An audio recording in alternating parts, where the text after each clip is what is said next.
Hello friends, ഇന്ന് നമ്മളെ പരിപാടി എന്തെന്നറിയോ? ഇന്നത്തെ പരിപാടി ഇതാ, നമ്മുടെ ഈ സെവനപ്പിൻ്റെ കുപ്പി 2 ലിറ്ററിൻ്റെ സെവനപ്പിൻ്റെ കുപ്പി മുറിച്ചിട്ട് നല്ലൊരു തോട്ടിയാക്കിയിട്ടുണ്ട് കേട്ടോ.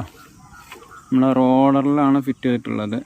വേണമെങ്കിൽ നമുക്കിവിടെ തിരിച്ചിട്ട് അഡ്ജസ്റ്റ് ചെയ്യാൻ പറ്റും. അത്യാവശ്യം ഒരു 3 മീറ്റർ നീളം മാത്രമേ ഉണ്ടാവുള്ളൂ.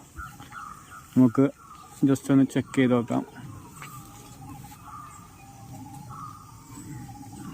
നമുക്ക് ഈ മാങ്ങ പറിക്കാം.